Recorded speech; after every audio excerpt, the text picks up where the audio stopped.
हम पहुंच चुके हैं रिसाली के प्रगति नगर क्षेत्र में एक ऐसी हस्ती से मिलने के लिए जिन्होंने अपना सारा जीवन आम जनता की परेशानियों को खत्म करने में और आम जनता की सहूलियत के लिए अपना पूरा जीवन समर्पण कर दिया था।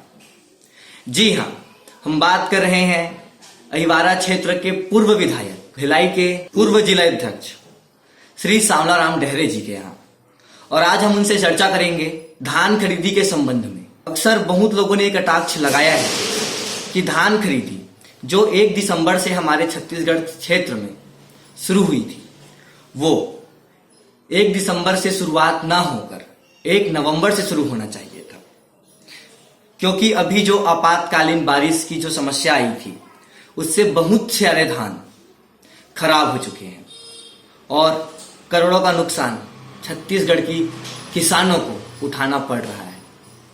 आइए सांवलाराम डेहरे जी से इस विषय पर हम विचार विमर्श करते हैं। डेहरे जी, बहुत बहुत स्वागत है आपका दबंग राजधानी चैनल में। बहुत बहुत आभार आपका कि आपने हमें अपना कीमती समय दिया। तो डेहरे जी, जैसे कि अभी यहाँ छत्तीसगढ़ में अभी जनवरी के शुरुआत में जो आपातकालीन जो बारिश हुई, जिससे किसानों को और धान खरीदी जो समिति है उनको बहुत ज्यादा हानि हुई और उन्हें बहुत ज्यादा दिक्कतों का सामना करना पड़ रहा है।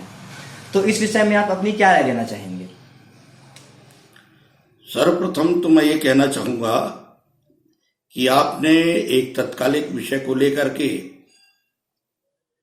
विचार मंथन करने की दिशा में निकल पड़े हैं, इसके लिए आपको बहुत बहुत धन्यवाद। छत्तीसगढ़ में प्रदेश सरकार के अव्यवहारिक और अविवेकपूर्ण नीति के कारण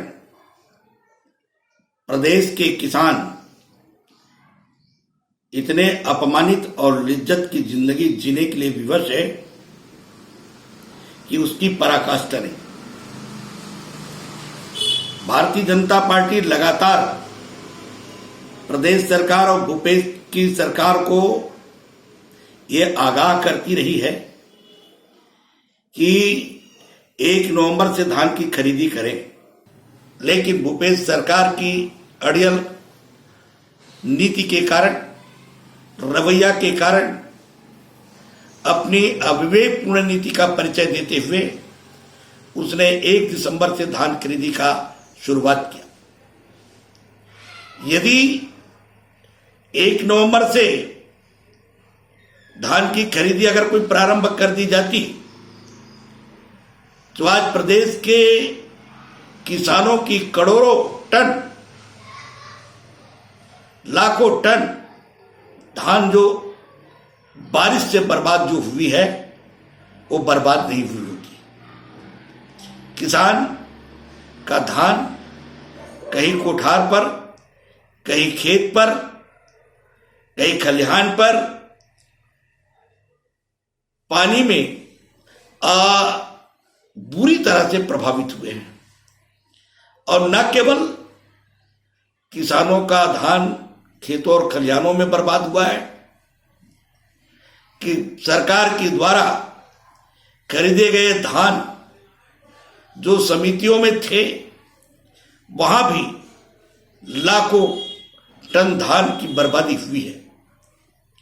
ये धान की बर्बादी प्रदेश के अन्नदाताओं का अपमान है, प्रदेश के अन्नदाताओं का परिश्रम और उनके श्रम का अपमान है।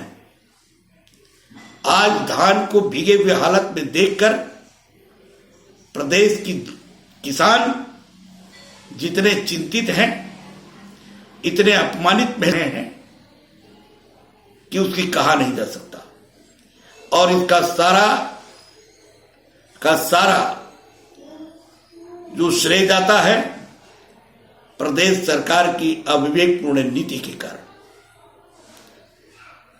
प्रदेश का मुखिया स्वयं एक किसान पुत्र है और किसान पुत्र होने के नाते और वो अपने आप को किसानों का नेता कहते हैं, लेकिन उन्हीं किसानों की चिंता, उन्हीं किसानों का हित की दिशा में भूपेश सरकार ने निर्णय नहीं लिया। अचानक लगातार बारिश हुई, धान किसानों की बर्बाद तो हुए, उनके दलहन तिलहन भी इस बारिश से काफी मात्रा में प्रभावित हुई है। किसान की आज दुर्दशा देखने योग्य इसलिए है, भूपेश सरकार को चाहिए कि गांव गांव में जाएं और उन किसानों से बात करें, उन किसानों की हालत देखें, उनकी दुर्दशा को देखें कि आज प्रदेश के किसान की इस दशा पे जीने के लिए विवश। भूपेश सरकार की न केवल इस अविवेकपूर्ण नीति के कारण, बल्कि जितनी भी उनकी योजनाएं हैं, वो सारी की सारी योजनाएं अविवेकपूर्ण योजनाएं हैं। उन योजनाओं के बारे में न तो इनके द्वारा कोई प्रयास किया गया कि आने वाला समय में इन योजनाओं का क्या लाभ प्रदेश की जनता को होगा, क्या हानि होगी, इस विषय पर गंभीरता के साथ चिंतन सरकार के द्वारा नहीं किया गया।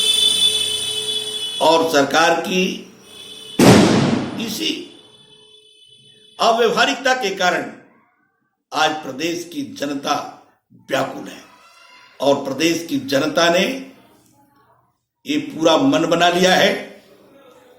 प्रदेश की जनता मानसिक तौर से तैयार है कि आने वाले 2023 के चुनाव में भूपेश सरकार को पटकनी देगी। जैसा कि डहरे जी अभी आपने कहा कि भूपेश बघेल जी किसानों के नेता बनकर छत्तीसगढ़ में मुख्यमंत्री के पद पर नरवा गरवा घुरवा बाड़ी योजना से जनता को कितनी लाभ हुई है? कि प्रदेश सरकार की नरवा गरवा घुरवा बाड़ी, ये जो योजना पूर्णतः फ्लॉप योजना है, ये पूर्णतः फ्लॉप हो चुकी है। प्रदेश की जनता आज न तो नरवा देख रही, न घुरवा देख रही, न बारी देख रही है। इस तरह की फ्लॉप योजना मैं समझता हूं कि आजादी के बाद ये पहली योजना है प्रदेश सरकार की जो अत्यंत फ्लॉप योजना रही है, पूर्णतः फेल योजना रही है। गौठान तो उनकी यदा कदा कहीं कहीं बने हुए हैं, लेकिन उन गौठानों में न तो गाय है न गोबर है। ये गौठान योजना प्रदेश सरकार की पूर्णतः फ्लॉप योजना है। कहता है कि हम जैविक खाद खरीदेंगे। आज जैविक खाद खरीदने के लिए किसानों को विवश किया गया, जिसका विरोध भारतीय जनता पार्टी की कार्यकर्ताओं ने किया, व्यापक मात्रा में किया। भूपेश बघेल को तो चाहिए कि ये नरवा गुरवा गरवा बारी को छोड़कर वास्तविक रूप से उन्होंने जो घोषणा किया था, उन घोषणाओं का बिंदुसा पालन करना चाहिए। उन घोषणाओं का बिंदुसा न केवल पालन करना चाहिए, बल्कि उनको धरातल पर उतारने का प्रयास भी करना चाहिए। लेकिन इस तरह नहीं किया गया। किसानों के पूरे कर्जे की माफ पूर्णतः फ्लॉप रहे। किसानों के, गांव के, प्रदेश की जनता को लॉलीपॉप दिया गया कि उनके बिजली बिल हाफ होंगे। अब आप ही बताइए कहां पर बिजली बिल हाफ हुए हैं?